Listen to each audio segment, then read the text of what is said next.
Bonjour à tous, nous sommes le 15 octobre 2021 en Gironde et nous allons voir sur cette prairie hyper riche en papillons toutes les espèces de papillons qu'il peut y avoir ainsi que les autres insectes. Allez, c'est parti. Bon là, une banalité, hein. Un frelon européen. Là.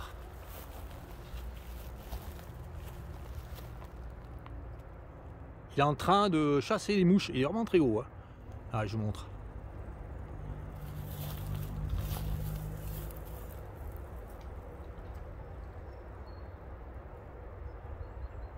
Vespa crabeau. Bon, ce frelon est abondamment détruit hein, par les imbéciles qui mettent des pièges universels à insectes pour, paraît-il, piéger les frelons asiatiques. 10 mètres plus loin, le papillon le souci, du nom d'un Colias crocea, qui butine de fleurs de succis des prés. Papillon de la famille des Pieridés et de la sous-famille des Coliadinés. Il a moins que les autres années. Et puis là, dans la pente, il y a plein de papillons. Allez, nous allons voir ces papillons.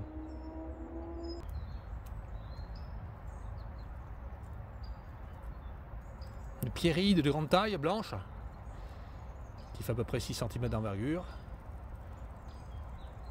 Donc ce papillon, c'est une pierride du chou. Pieris brassicae. Papillon de la famille des Pieridés et de la sous-famille des Pierinés. Peu commun finalement. Enfin en Gironde il y en a beaucoup moins qu'avant. Hein. La plupart des petits papillons qu'on voit voler, enfin des papillons semblables qu'on voit voler, ce sont des pierrides de la rave.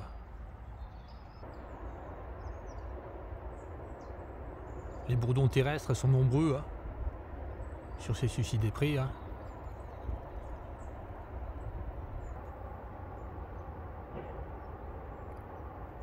Mètres plus loin, un cuivré fuligineux. Le cuivré fuligineux vole jusqu'en octobre. Donc il y en a quelques-uns.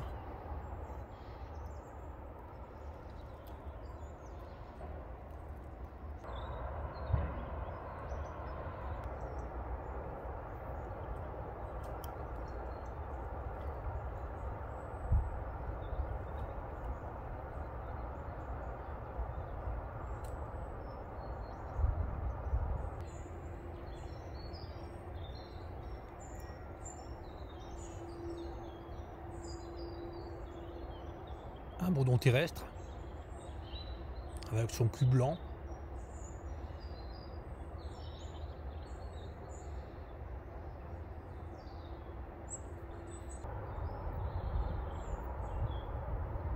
Une espèce de cirfe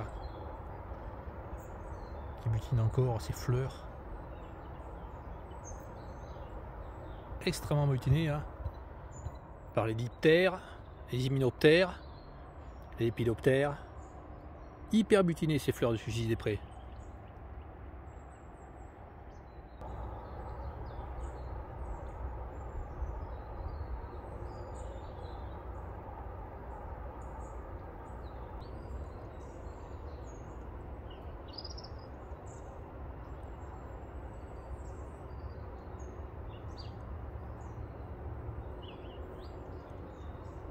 Le papillon, la belle dame.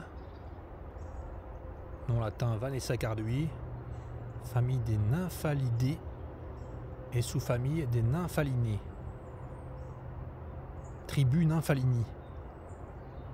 Donc c'est un papillon extrêmement migrateur. Hein. Donc là, au mois d'octobre, on est le 15 octobre, je pense qu'il va partir vers le sud. Hein. Donc c'est un papillon qui, depuis l'Afrique du Nord, enfin les années favorables où il est très abondant, depuis l'Afrique du Nord, il descend, il remonte en Espagne. Ensuite, au printemps, en été, il remonte jusqu'au nord de la France, au nord de l'Europe. Il va jusqu'en en Suède, en Norvège, en Angleterre, en Écosse, et il y en a même qui vont jusqu'en Islande.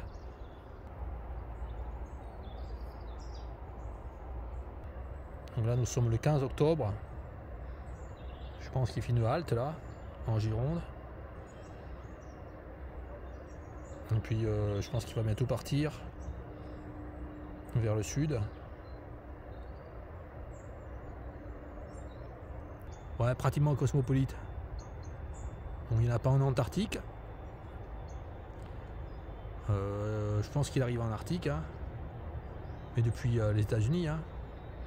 À propos, je ne sais pas s'il arrive en Islande depuis l'Europe ou s'il y arrive depuis le Canada. Donc l'année 2009 a été a été une année d'abondance de ce papillon. Également en 96, il en a eu pas mal. Hein. Donc la belle dame. Ouais, je dis pratiquement cosmopolite parce qu'il n'y en a pas en Amérique du Sud, en Australie. C'est une population d'une sous-espèce. Enfin, qui tend maintenant à être considérée comme une espèce. Une autre espèce. Donc la belle dame n'a pas d'autre. N'a pas de sous-espèce. Toutes les belles dames qu'on trouve en Amérique, au Japon, en Russie, c'est les mêmes belles dames que l'on trouve en Europe. Plus un papillon qui, dans la population, sont brassés, étant donné qu'il fait des... Enfin, il fait des trajets incroyables. Il peut parcourir 500 km en une journée. La belle dame, un papillon incroyable. Là, il y a plein de bourdons encore. Hein. Là. Il y a plein de fleurs qui se balancent là.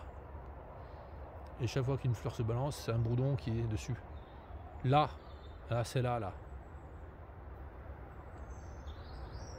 Le bourdon terrestre. Souvent le bourdon terrestre. Et le bourdon des champs. Le plus commun là sur cette prairie. Les deux plus communs sur cette prairie. Donc sur cette prairie laissée sauvage, nous avons plein de fleurs. Là, nous avons ces fleurs bleues là. Je monte de près. Hein. Des fleurs de Succis des Prés. Et puis là au sol, nous voyons les feuilles de la Succis des Prés. Donc à cet endroit, des papillons butinent. Également des chenilles consomment ces feuilles. C'est les chenilles du papillon, le damier la Succis. Filmé à cet endroit déjà au printemps. Et là il est 18 h. Et à 18 h il y a encore plein de papillons qui butinent. Et plein d'hyménoptères, plein de diptères. Voilà, il y a une mouche qui n'arrête pas de passer là. Je vais essayer de la filmer là. Là.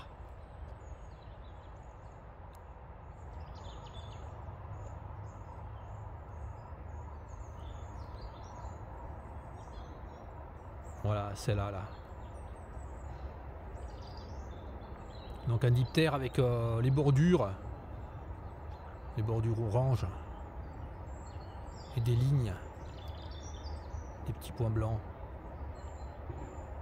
Je pense que c'est une mouche de la famille des Tachinidés. Ça s'écrit Tachinidés, mais je ne sais pas si ça ne prononce pas Tachinidés. Donc une mouche qui fait à peu près 1 cm de longueur. Ouais, je vais essayer de la filmer plus près, celle-là elle est belle. Hein. Elle a plein de poils sur l'abdomen.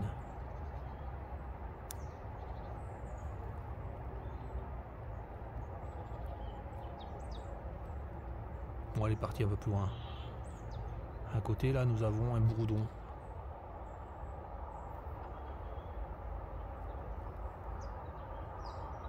Est-ce que c'est un bourdon terrestre, ça? Ah non! Ça peut être un autre bourdon que le bourdon terrestre. Et qui ressemble au bourdon terrestre. Parce que j'en ai filmé un tout à l'heure. J'en ai vu un tout à l'heure. Il n'était pas comme ça. Il était avec des poils plus denses et plus colorés. Il y a moins 3 bourdons qui ressemblent. Enfin, qui se ressemblent. Et qui ont un peu l'aspect du bourdon terrestre.